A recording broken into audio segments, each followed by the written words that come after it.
You know, I think that you can pick up from talking to me that I'm not on a different level, okay? These are pretty simple, basic tools.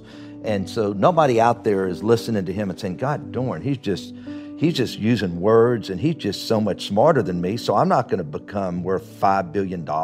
That book is bullshit, okay? He's just naturally smarter than me. I think you can see that I'm no smarter than anybody else in this room. I just use certain little basic tools to be successful every day. Take the word no out of your vocabulary. Worry about your customer. No spare customers. Use the 95-5 rule. Separate yourself from everybody else. Be the bull at whatever you do. And on and on and on. You can be the bull at any position you're doing. And it's just telling yourself, I'm going to do this better than anybody else. I don't care what the job is. I don't care what you do. You be the bull at what you do. Well, you just got to keep punching and just take care of your business, and you just realize until they come and shut you down or lock the doors or you can't get product or whatever, until you can't make a payroll. You'd be surprised what you can take, though. And you just keep punching, and believe it or not, times, get good. And it goes back to what I, once again, preach. When times are really bad, we forget they're ever going to be good again. And when times are really good, we forget they're going to be bad again. I don't fear anything, but I worry about everything. And the day you stop worrying in good times, the paddle will get you behind. And so as great as things are in life, I know you're only a few steps or a few incidents away from something bad happening. You can never forget it. I'm taking the next steps right now to get to the next level. Because that's my sport. Let's go play pickup basketball. Let's go to the office and play business. And that's what I do every day. I go to the office and play business. You got to know what you know and what you don't know. And I knew that I understood business. Now, don't ask me to, go win an Emmy. I took guitar lessons for 4 years, and I still struggle playing a guitar. I can't draw a stick person very good, but I knew that I understood business. So I know what I know, and I know how to do due diligence on a deal. I don't worry about making a bad deal because I feel like that's what I know. I think you know if you know business or not. And people ask me, should I go get my MBA? And you know what I usually tell them? You know if you need to go get your MBA. If you don't have it inside of you and you understand economics and finance and operations of business, then you need to go get it. I knew that I didn't need it. It was just a God-given gift. You've got to know your God-given gifts, and everybody has it. Everybody in this room has it right here. So do what you know was your God-given gift and find a way to use that as your path. You know if people know what they're doing, but it's my job to make sure and bring everybody up to another level. And I think that's probably one of the greatest compliments I've ever gotten, is that I'll take somebody good and make them better. Is that a conscious process for you? Like, what are you doing? Is it just kicking people in the ass, inspiring them, leading by example? All the above. I think I do. You always know where you stand with me. I have all my top VPs probably have been with me an average of 25 years. My 2 assistants have been with me 27 and 26 years. And everybody will tell you that is the hardest son of a bitch in the world to work for, but I would never work for anybody else. What would you have to see in them to think it's worth the risk? I think one of the best things that I ever did was I will look at somebody's resume and I can say, you know what? You've never been with the right company, and that's why you haven't excelled, and that's why you're in here today. And so many people choose the wrong company to go to work for. And I look at people all the time, and I look at your resume and say, why did you go to work for this company? I knew they were screwed up when you went to work for them, okay? And so some people just are not good at choosing the right company, and also the person interviewing them makes promises that never happen. And I think that's one of the biggest mistakes that people make, is choosing the wrong company to go to work for.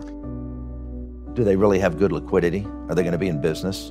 Are they an acquisition target where all of a sudden that they are and you're going to get bought and probably laid off?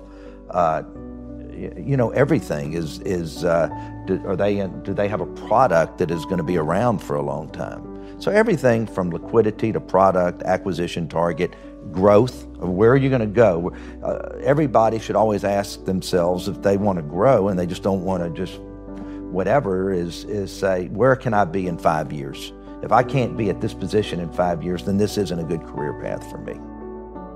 Even today, it's all about, somebody said, why are you so successful? Because I sell. And even when you go out and you raise billions of dollars in debt and you're meeting with debt holders, you're still selling yourself. That's what it's all about. You're not just selling the deal. When I was public for 18 years, okay, and you're selling equity, I did 5 follow-on offerings, the most a restaurant company ever did when I was public. And you are selling yourself, and you know your numbers, you know your business, and you make yourself that you know more than everybody else, even if you don't. Let's do it another way. Let's go back to 10 years old. I walked around with my business, my briefcase, full of business. There was no business in it, but I wanted to be a business guy, but you really didn't know what it was. By junior high, I was buying candy and reselling it at school. By high school, I was already trading on the stock market. That's just, hey, doing whatever it took to make money. I always wanted to make money. I always had money, even when I was a kid, because I always worked whatever job I could find, whether it was mowing somebody's yard or washing cars or selling lemonade to the construction workers. It was just always about making money. So at 21, I sold vitamins. I started building homes, building shopping centers. By the time I was 26, I built my first hotel. By the time I was 25, I told myself I'll have my first jet at 35, and I did. You tend to know more about any deal, anything going on in your company than anybody else. I want to know how. How do you master it to that level? Well, I mean, I can't get into some details that people know that I don't know, but if you walk into my office for a meeting, I don't care what department you're in, I will pick apart whatever you have, and you better know your numbers when you walk in there with a spreadsheet, or you better have your ads right if you're the marketing person walking in. But you also, you know if people know what they're doing, but it's my job to make sure and bring everybody up to another level. And I think that's probably one of the greatest compliments I've ever gotten, is that I'll take somebody good and make them better. Know your numbers. No matter what business you're looking at, always know your numbers. Number 2, realize that we're not successful if that consumer does not come to us, whether they're eating in your restaurants, whether they're playing in your casino, and whether, if you don't have a good product on that basketball court, the fans are not going to come and buy those tickets, the sponsors aren't going to come, and therefore you're not going to have the money to pay for those good players next year. You're not going to be able to pay Russell Westbrook and James Harden each $40 million a year. You've got to always remember, we're only as good as us taking care of that consumer. One of the things I teach everybody, and especially my kids, don't assume anything. People think if somebody walks in and gives you an answer, that it's the right answer. And even when I tell somebody to do something, I don't assume they went and did it. I'll ask them a week later, did you do that I asked you to do? Because that was really important to me. Oh my gosh, I didn't do that. And I think that's the biggest mistake people make, is don't assume that everything's running right. Don't assume anything. You can go to work every day and separate yourself from anybody else. And it's no different than the sound guy on this set. If you pick up, you know what, this sound guy is really, really good, and he's worried about this and he's worried about that, then all of a sudden you tell somebody, you need a good sound guy this, and then they end up on this person because of a recommendation. And all of a sudden, this guy's known as the best sound guy in LA because he's paying attention, or she's paying attention to details that the other sound people don't. No, you know what, I hear an ambulance out there, let's cut it. Just the little bitty things. And I just think that it's easy to separate yourself from anybody else, no matter what your position is. If you go to work for a company and you don't go up the corporate ladder, it's your fault. It's nobody else.